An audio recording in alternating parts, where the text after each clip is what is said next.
G'day everybody and welcome back to episode 48 of ECITV. We've got a bit to catch up on, haven't we, guys? Certainly do. We've missed a little bit of time, but we've got some news, events and show and tell coming up very soon. See you soon.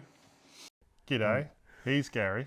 And he's Shane. And you're watching ECITV. You certainly are. Enjoy.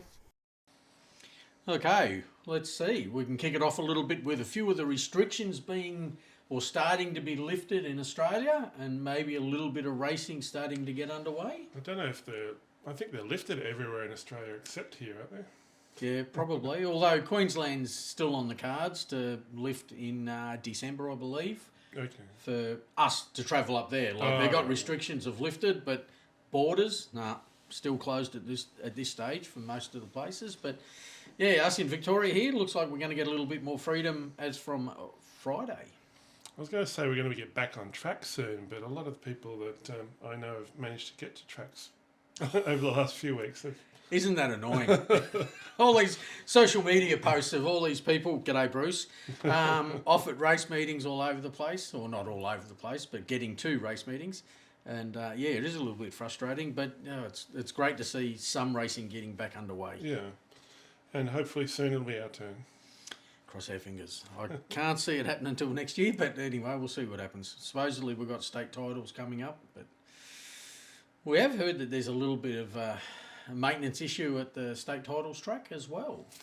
Yeah, and that's at Shepparton. Just like most, I guess, public places that are going to be joyful for the kids. They were shut down during COVID. And no one was able to get in to actually do some work, apparently. So they do have a bit of maintenance to catch up on, and from the sound of things, some surface issues to look at. So fingers crossed it's not too much work for them and we can get back into the swing of things pretty quick.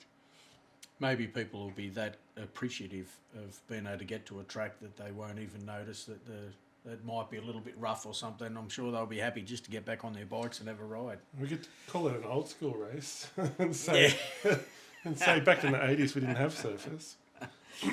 Yes. Okay, a little bit of news.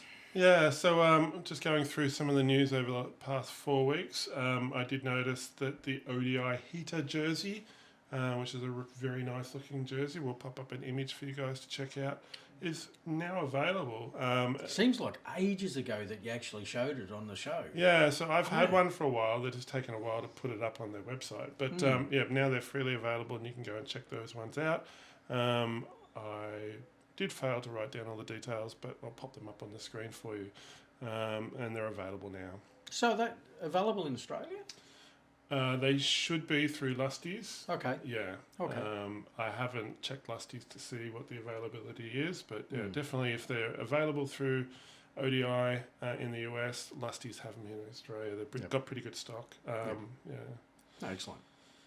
Since we last caught up, we've finally released the Toby Henderson interview that I did, where we discussed Box ABC products, which included the Cook Brothers, Race Inc and Bottema range of products. So I didn't really know what to expect going into the conversation. I just heard from Box. They said, "Hey, would you like to talk to Toby about this new stuff?" I said, "Yeah, sure." So Toby started talking about retro gear, and he has a bit of a different idea of what retro is to what I do, and I think most people do. So all the new product is aimed at the sort of 29er older guys with a bit of pocket cash who want to bling out their SEs or the new Race Incs, which are just been released. So it was a pretty long interview. I don't know if I even bothered to send you the link. No, I did. I watched it. Right. Yeah, I watched it, and it was quite good. I don't mind watching Toby because he gets so passionate about things and does head off on tangents, every now and then in different ways, but I always find it quite interesting. He's got a different outlook on things than what normal people do, and that's probably what makes him so successful and so passionate about it. He's got so much drive. I've dealt with Toby for many years, and yeah, he's definitely a guy who's just totally motivated all the time and always wanting to improve and push the envelope a bit. I remember when we were doing Intense years ago that he had a rolling chassis that, was oversized dropouts and everything, and it was way ahead of its time. Like I'm going back 15 years or something, and it was way ahead of its time. And you look now that everything's 20 mil and oversized steerers and all that, and this is stuff that Toby was playing with many years ago. So yeah, way ahead of his time. One of the things that came up that he touched on briefly was trying to find a way to promote the personalities within the sport. So some of the pro riders, obviously it won't be a magazine like the old classic BMX Plus, BMX Action, those kind of magazines, but something along the lines of what they did in creating, I guess not only personalities, but superheroes within BMX. Oh, definitely. Definitely. So it'd be good to see what he does with that.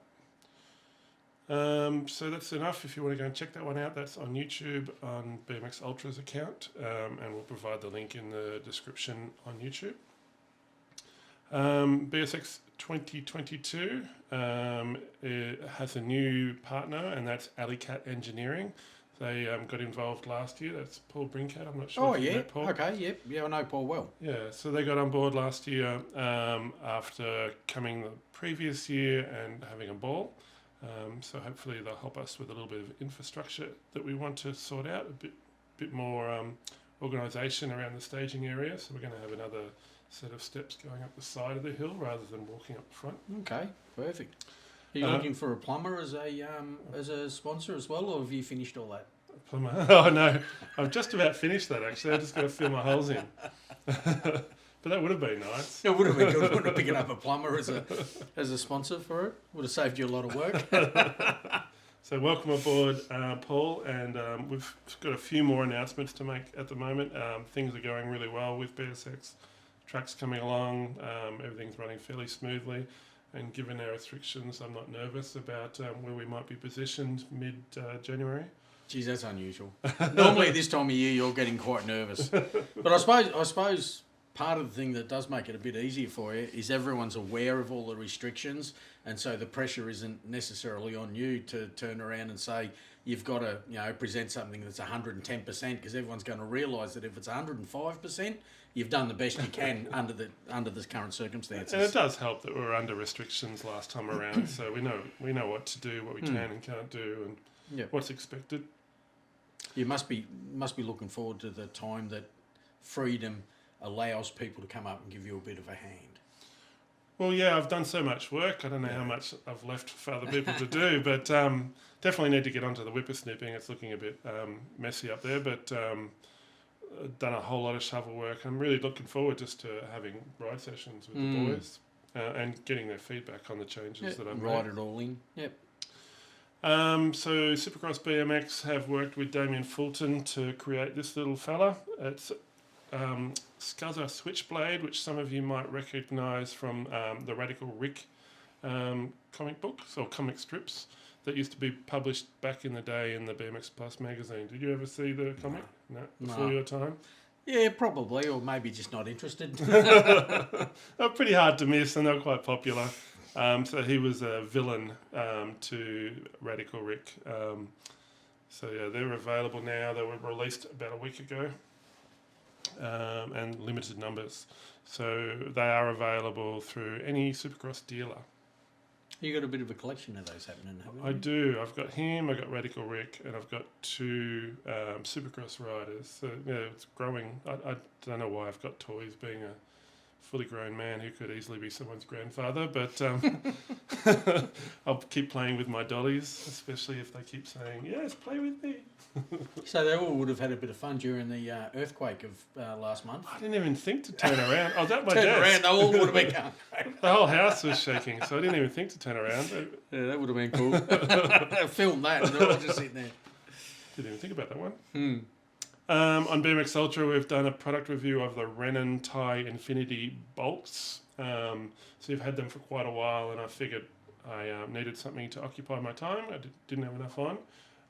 So I went and checked out the Infinity bolts. I think I rode with them for approximately 2 months. Had absolutely no problems at all with them. In the past, I have lost chainring bolts because they've worked their way loose, but I think these tie bolts with the paste, very easy to do up. You didn't have that silly little slit on the back you had to try and get purchase on to try and tighten them properly. So having 2 Allen keys was awesome. Super lightweight, and like I said, didn't make a noise, didn't come loose. Perfect. I couldn't speak any more highly of them. And the fact that they're designed to take more stress and to accept more power, I guess, without the worry of them exploding like some of the aluminium ones. I've sheared heads off them and done all sorts of crazy things.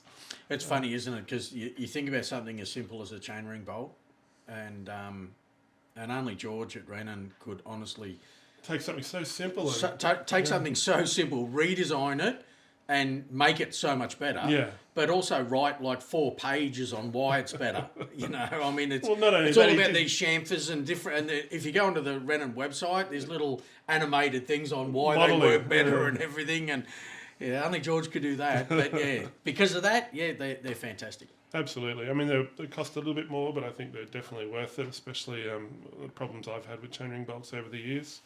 So I'm really happy with the way they came out. Even the alloy ones is exactly the same design, but the titanium ones just take it that extra level. So there's a lifetime warranty on the alloy or the titanium ones, I believe. So you say. What I'm thinking is I could have easily gotten away with using the Rennen Infinity bolts in the alloy rather than have to use feel like I had to use the titanium. Yeah, exactly. Yeah. In other news, Mongoose have teased us with a social media release on their new lineup of frames. So they still have the Title frame, the Title Elite frame, which are in new colours, and then they've added a third to the lineup, which is called the Title Team, which is a disc brake frame. So that has a tapered steerer tube, it has 10mm dropouts, BB86 bottom bracket. What else do we have? I think that's pretty much it. A nice high-end budget frame, I guess I'd call it. Seems to have all the bells and whistles. Pretty industry standard these days, isn't it? Well, yeah. So it's got all of the fruit, but it doesn't have the massive price tag, which is good. Okay, so Jigsaw Jumps, who we've spoken a lot about over the past couple of episodes, have just released a new range of products which are the extensions for their ramps. So if you've got a small, medium or large jump and you're ready to step up and go bigger, send it bigger, then you can get an extension which is a lot cheaper than buying the next ramp up. And they're quite significant, the extensions. I think the large extension takes the height from 50 centimetres to just over 70 centimetres. Jeez, okay. So, yeah, it's quite a big jump. Literally.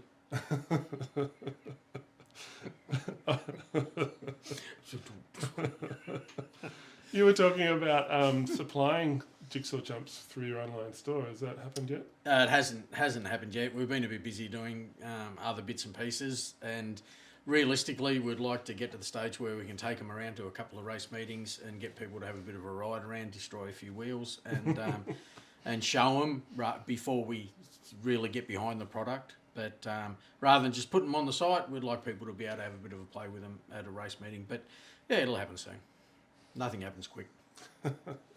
The Sam Willoughby Supercross facility over in Adelaide seems to be coming along quite well. I did notice they had a media day, I think it was last week, and all looked pretty good. Everyone sounded pretty happy and excited about it. I did notice it's not quite surfaced yet, and it looks like the area needs to be prettied up, but I'm sure it won't be too far away before we're actually there and racing and forgetting about COVID and having a ball. Yeah.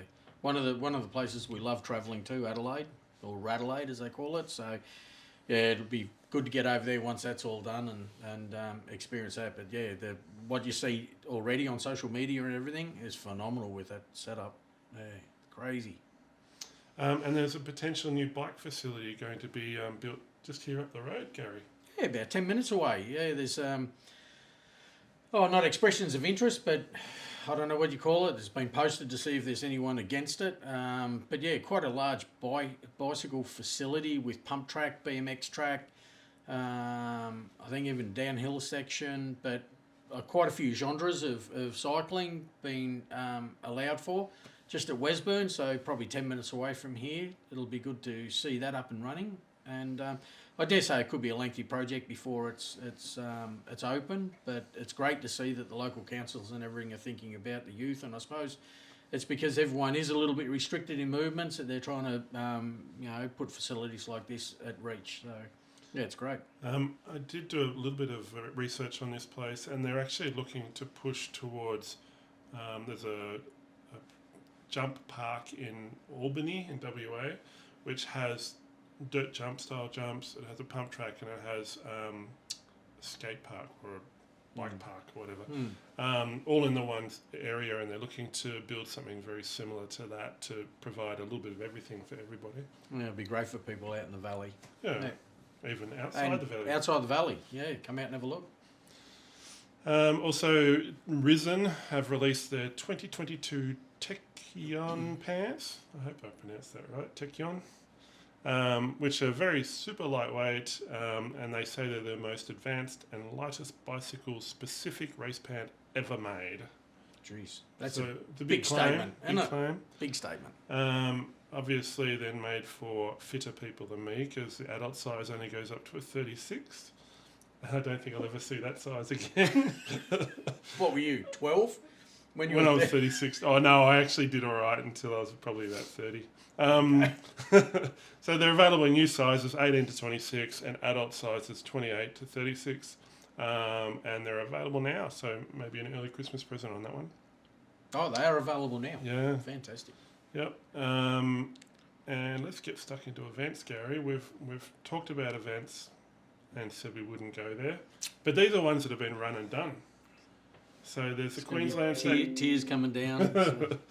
It's the Queensland State Championships, which doesn't really look like a Queensland State Championships at all when you look at these names.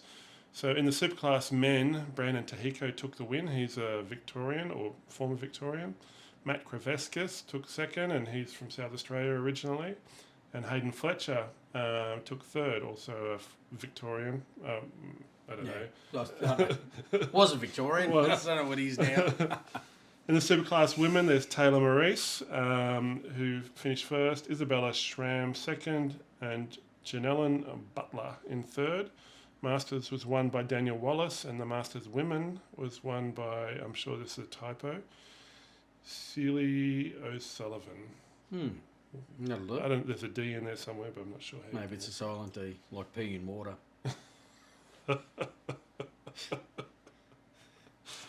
The Western Australian State Championships went down like this. Superclass men was won by Jamie Gill, second Matthew Blake, third Joshua Lathwell.